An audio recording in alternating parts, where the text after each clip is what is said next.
Hey guys, what's up? John from Side Hustle Experiment here. Today I'm going to talk about a way that I never thought of to find a source.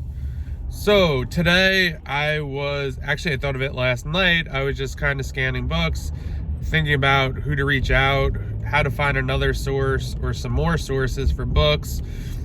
And one thing that never occurred to me, which is crazy, was to ask my current supplier if he had more supply.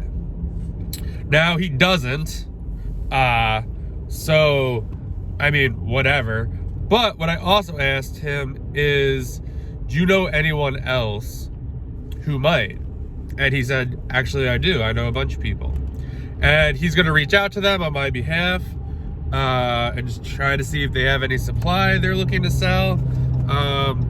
So yeah, that's a really great lesson. I think a lot of the times we try to make things more complicated than they actually are. And the second part of this is sometimes you just have to ask. Right? Like I could have been like, oh, he doesn't have any more supply. And that would have been the end of it. And then whatever, we would have moved on. But I was like, hey, do you know anyone who does? Like, I'm just really trying to, grow here, do some more volume. And we have a very good relationship. Like, he likes to see, obviously I'm one of his best customers. So, anything he could do to help me out, and it's not going to cost him anything. Like, I think he's always happy to do it. So yeah, that's exciting news. Hopefully, I'm sure he does know a bunch of people, and that's the other thing, he knows a bunch of people and we're not direct competitors, so it's not like I'm buying from a thrift store and asking if they know any other thrift stores, they're competitors that have product. So it's a very different situation. And yeah, it's all about especially for bulk books, it's all about building relationships. I know you hear it all the time, but that's what it really is. If you want to find a source, you have to mingle with the workers. You got to talk to managers. I once, even though it didn't work out, I found a source or potential broker by donating books to a local thrift store. And basically when I dropped them off, I was like, hey, do you guys get a lot of book donations? Like, obviously they do. They're like, yeah. And I was like, oh, by any chance, do you ever sell them by the Gaylord? They're like, yeah, we have a lot of excess, but let me put you in contact with the person who would handle this. And boom, I had a conversation with that person. They hooked me up. They don't sell directly. I guess they use a broker. So I ended up getting the broker's contact info. I did call the broker. He turned out to be a real clown.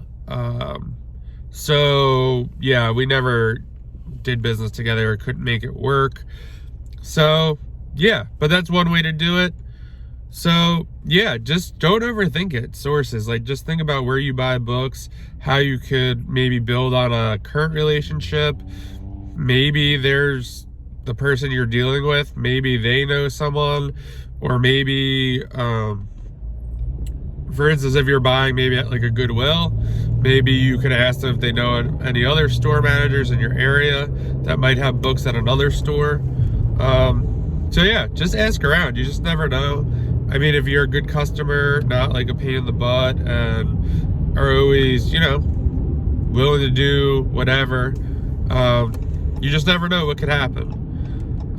So basically I have potential to get another 1 or 2 sources or more supply thanks to my current supplier. He's actually having trouble coming up with books or the volume that I would like, so he's not coming till Tuesday now. I was hoping he'd come on Monday. So yeah, and then for the rest of the day, I basically did eBay. I was able to create 22 listings, take photos of everything, and then get it all live and posted. I am trying something new. Usually I will schedule all the listings to go live, but this time I listed them all in one day. I kind of want to see what happens. I've heard in the past that eBay supposedly likes you to be posting consistently. So I just used to schedule like 1 or 2 per day. This time around, I decided to, or I'm at least gonna try scheduling or not scheduling.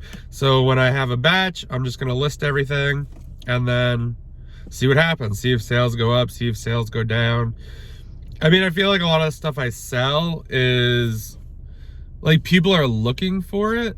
So I don't know if it's gonna cost me sales necessarily. And I also look at the other end of things. It's like, well, what happens if someone was looking for the item I posted today and it doesn't go live for 12 days and they buy from someone else? So we're gonna see what happens with that. That took up a decent part of the day. I just got the warehouse cleaned up. So my dud person came and picked up 9 Gaylords. I have another 9 for him already. So they're gonna come again, I think he said Wednesday or Thursday. So that's gonna happen. The helper, I talked to him today. He's gonna work on Tuesday because I'll probably get him books that day. So that's a good sign that he's wants to come back. I figured he would. But yeah, that's encouraging. So yeah, just kind of a normal, kind of boring, unexcited day. It's outside of the fact that my supplier is going to try to help me get more source from people he knows. So yeah, that's pretty much all I got for you guys today.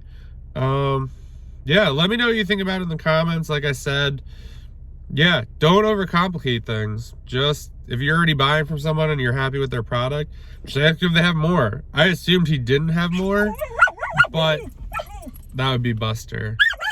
He came to work with me today. But yeah, just don't assume and always ask. Say, hey, do you have more supply? Do you know anyone? And then go from there. Have a great weekend, guys, and I will talk to you tomorrow.